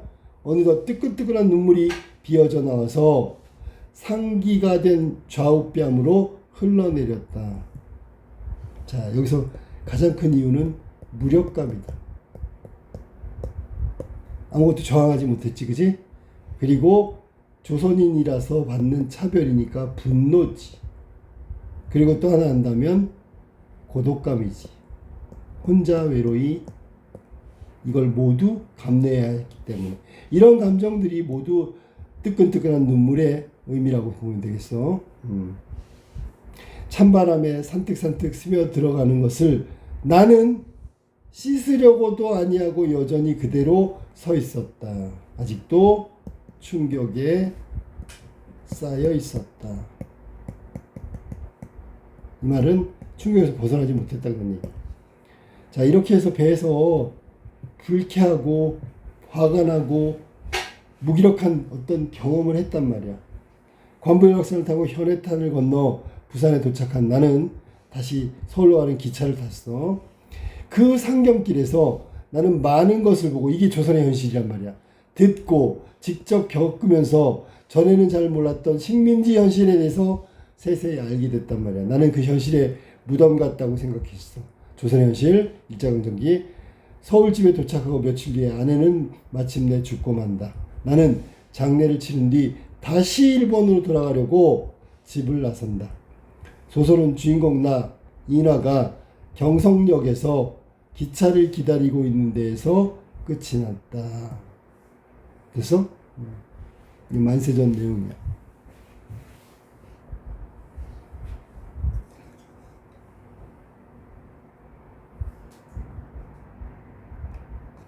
그래서 이게 지금 묘지라는 소설을 발표하려고 하다가 검열 때문에 제목을 급하게 바꿨어. 검열에서 통과 못하면 어떻게 돼? 출판을 못하지. 자, 이 소설 아까도 얘기했지만 염상섭의 소설 중편. 아주 길지 않아. 그렇다고 짧지도 않아. 보통 우리가 원고지 한 400장 정도, 700장 정도, 그 정도면 요 사이가 중편이라고 볼 수 있어. 아까도 얘기했지, 사실주의. 이거를 성격으로 하면 사실적인 내용이다. 그리고 비판적이다. 현실 비판, 강점기 일제에 대한 비판이야. 동시에 무기력한 조선의 지식인에 대한 비판도 될 수 있어. 그걸 다른 말로 하면 자기 성찰, 자기 반성적이다. 이렇게 얘기하면 돼. 배경은 아까 말했듯이 만세 전이니까 1919년 3월 1일 만세운동 직전을 말하는 거, 직전.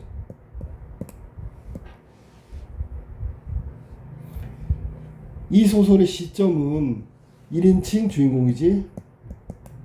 우리가 보통 1인칭 주인공 하면 서술자 내면은 아주 정확하게 알 수 있는데, 아까 얘기했던 일본 사람, 세 사람, 모집인들의 내용, 이런 거는 들리는 것만 팩트지, 나머지는 자세하게 알 수가 없단 말이야. 자세히 알 수 없는 거야. 이게 1인칭 주인공 시점의 한계다. 서술자 자신만 정확하고 나머지는 정확한 게 없다. 됐지요? 그래서 여기 지금 교과서의 소설은 동경에서 서울로 오고 있는 과정을 적어 놓은 거야. 비판이 아까 뭐랬지? 비판? 일제강점기 일본의 혹은 일본인의 만행, 이걸 폭력성이라고 하는, 폭력성. 비판. 그 다음에 조선의 지식인으로서, 이건 전체적인 내용이야. 적극적 의지가 없다는 거, 요게 비판이란 말이야. 알았지? 자, 그 다음에 사실적에서 이게 지금 보고 듣고 경험한 거다. 이게 등장인물이 한 거지, 그치? 그걸 그대로 썼으니까 사실적이지. 그 다음에 중간중간에 예를 들면 기차, 이게 눈이 안 보인다 할 선인장 이걸 발라가지고 눈 실명하게 되는 그런 무지한 조선인의 무지한 모습이 보여. 이런 거 이야기하고 싶은 거야. 동시에 조선인이 무지해서 현실이 이렇게 힘들어 또 되지만 일제의 어떤 폭력 때문에 혹은 억압 때문에 이렇게 힘들게 사는 게 조선이냐라고 얘기하는 거야. 그 다음에 어려운 한자어가 자주 등장한다. 이게 지금 만세전의 내용이야. 알았지? 뭐 그 다음에 뭐 아까 읽으면서 다 했기 때문에 특별한 건 없고, 이 만세전을 여러용 소설이라고 그랬는데, 조금 더 이야기하면 뭐냐면, 우리가 삼포 가는 길 같은 경우에 계속 이동한단 말이야. 마지막 장면도 또 어디로 떠나거든. 근데 얘는 동경에서 출발했다가 서울로 왔다가 다시 동경으로 가잖아. 이런 걸 원점 회귀형이라 그래. 원래 있었던 대로 다시 돌아가는 내용이다. 원점 회귀형 소설이다. 이렇게 얘기하는 거예요. 삼포 가는 길하고는 좀 달라. 그리고 여러분 원점 회경.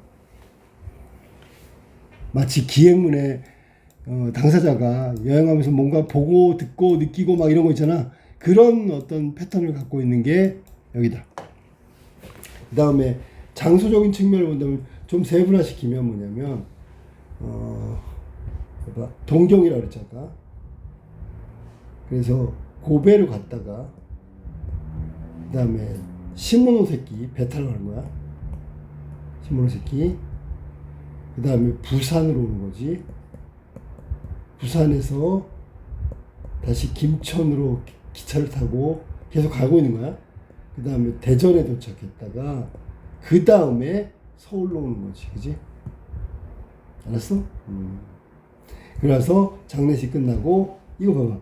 돌아가려고 한다만 나왔는데 결국 돌아간다는 얘기를 하는 거야. 실제로 내용은 여기서 끝나는 거야. 근데 인화가 다시 원래 있던 동경으로 돌아가려고 여정에 오르는 걸로 끝나기 때문에 다시 원점으로 돌아가는 원점 회귀형 여러용 소설이다. 이렇게 얘기하는 거야. 자, 그 다음에 여기 지금 보면 자기반성이라는 게 좀 나오는데 이건 좀 알아둬야 되겠어. 글 속에 나오는 거예요. 자기반성 그러면 뭐가 있을까? 이런 거지. 책상 도련님 나오지, 그지? 책상 도련님 뭐야? 맨날 앉아서 글 공부만 했어. 그러니까 세상 물정을 모르지. 자기가 알고 있는 게 진짜일까? 진짜인지 거짓인지도 몰라. 그런데 현실에서 마주하게 된단 말이야. 그러면 자기가 알고 있었던 거, 기존에 알고 있었던 것이 모두 거짓이라는 거, 이거를 발견하게 된단 말이야. 그러니까 충격이지. 알았어? 자, 그 다음에 두 번째. 여기서 이제 알고 있는 모든 것이 거짓인 이유가 뭐냐면, 첫 번째가 그 일본인 세 사람. 세 사람의 일본인이 말하고 있는 걸 다 들었어. 그럼 충격받았잖아. 아, 조선이 실상이 저런 거구나. 그지? 그 다음에 농부 얘기를 한번 해볼까? 농부? 행복한 직업이야. 땀 흘리고 행복을 느끼고 그윽한 땅의 향기만 맡아도 행복한 거야. 이게 지금 비현실적이란 말이야. 비현실적은 좀 이렇게 현실을 전혀 모르고 있잖아. 이 세 사람을 통해서 조선의 현실, 12달 일해도 6달 정도 시래기로 연명한다는 거, 이게 사실 농촌, 농민, 조선인의 현실이거든. 그걸 느끼고 난 다음에 반성하게 된단 말이지. 그지? 실제 농민의 삶, 농촌의 삶, 조선인의 삶. 그래가지고 이거에 대해서 깊이 생각해야 된다는 거야. 까불지 말고 시 같은 거, 낭만적인 거, 이런 거 다 현실감 없는 거니까 반성해야 되고, 뭐 이런 반성하는 내용들이 좀 나온다고. 알았지? 자, 그 다음에 조선 이 세 사람이 했던 만행이 그거란 말이야. 아주 자신만만하게 결국 내지로 몰릴 거다. 왜? 조선은 먹을 게 없으니까. 아니면 조선에서 굶어 죽던가, 아니면 만주나 중국으로 내빼든가. 알았니? 얘네들 얘기야. 그러면 이게 자기 합리화인데 뭐냐면 어차피 조선에서 굶어 죽어. 그러니까 결국 살 길을 찾으면 일본으로 가든가. 이게 첫 번째. 만주로 가든가. 근데 내가 일본으로 갈 사람들 내가 데리고 가는데 뭐 무슨 문제 없잖아. 뭐 이런 얘기 알았니?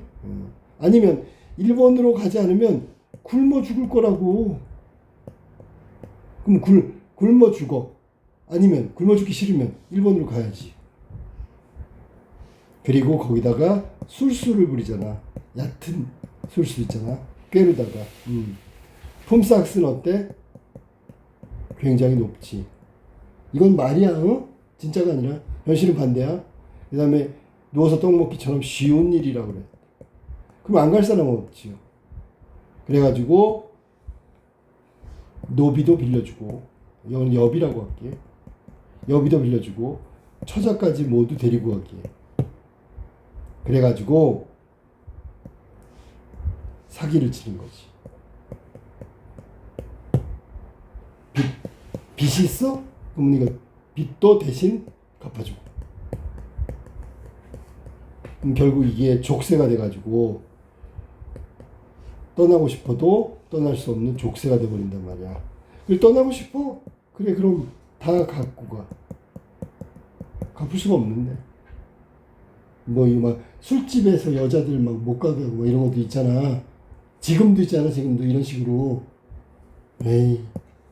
인간 이하의 대접을 받고 있는 게 조선인이고, 그런 야비한 술수에 빠진 게 조선인이고, 야비한 술수를 쓴 게 일본인이란 말이야.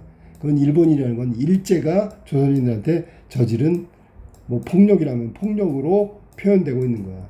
알겠지? 내용이 거의 다 됐어. 자, 그 다음에 또 추가해서 얘기할 거. 여기 지금 중요한 사건이 뭐냐면 짐을 조사하는 거야. 짐을 조사한단 말이야. 나는 유학생이고 동경 유학생. 일본에서 유학하는 조선인이야. 그러니까 갑자기 조선인이 동경 유학하다 말고, 물론 갑자기 갈 수밖에 없지. 아내가 병들어서 죽게 생겼으니까. 사랑하건 안 사랑하건 그 문제가 아니고 아버지가 불렀으니까 가야 되겠지, 그지? 그러니까 얘가 갑자기 동경에서 유학하다 말고 조선으로 들어오는 거야. 그러니까 유학생이라면 조선의 지식인이고 뭔가 있다. 그래가지고 불시에 나와서 감시하고 조사하는 거야. 그러니까 이 조사나 감시에 뭔가 저항을 했어야 되는데 아무것도 못한 무기력이 여기서 가장 슬픔이란 말이야. 조선인들이 겪는 거고, 특히 지식인들이 겪는 무기력감은 더 실패자라는 느낌을 갖게 하겠지. 그래서 여기 마지막에 가판 위에서 울고 있는 거야. 알겠지? 자, 뜨끈한 눈물. 마지막 흘리고 있는 뜨끈뜨끈한 눈물. 자, 이 뜨끈뜨끈한 눈물은 과연 뭘까? 반한 거지. 일제, 즉 식민지대에 여기 형사들 있지? 이 형사들이 저지른 것에 대한 분노야. 이 형사들의 저지른 분노는 폭력성이라고 봐야지. 일제가 저지른 폭력성에 대한 분노. 첫 번째. 두 번째. 슬픔이지, 슬픔. 이건 뭐 이제 만국민의 슬픔이라고 생각했다. 혹은 고독감을 느끼겠지. 아무도 없고 나를 도와줄 사람도 없고 나는 당하기만 하고 있는 거야. 고독감. 마지막으로 무기력이 나와야 되겠지. 이 눈물의 의미는 이런 세 가지가 중복됐단 말이야. 분노와 슬픔, 혹은 고독, 그리고 무기력이다. 난 개인적으로 이거 하나가 제일 중요하다고 생각해. 그리고 마지막으로 나온 게 묘지. 원래 제목이었다는 거. 무덤이란 말이지. 이 무덤이라는 게 마치 무덤 같은 게, 선생님 잘못 말한 거 하나 있다. 이 1910년대구나. 나는 굉장히 일제강점기에 가장 억압의 시대가 1930년대거든. 거지도 많고 도둑도 많고. 그래고 잠깐 착각했는데 이건 1910년대가 배경이야. 그리고 1910년대 조선의 현실은 무덤과 다르지 않다, 무덤 같다, 묘지 같다, 뭐 이런 얘기야. 무덤 속 구덩이. 자, 잘 들어봐. 이 글 속에 무덤 속 구덩이처럼, 뭐라고? 구더기처럼. 무덤 속의 구더기처럼 순종적이다. 또 하나는 무기력하다. 라는 말이 나오거든. 그 구더기가 바로 조선의 지식인. 여기 서술자인 나 같은. 이게 반성하고 있어. 하지만 반성해서 거기까지. 적극적으로 현실 개선이나 투쟁이나 저항이나 이런 극복 의지가 전혀 없다는 게 이 이인화의 한계라고 보면 되는 거야. 자, 만세전이었어.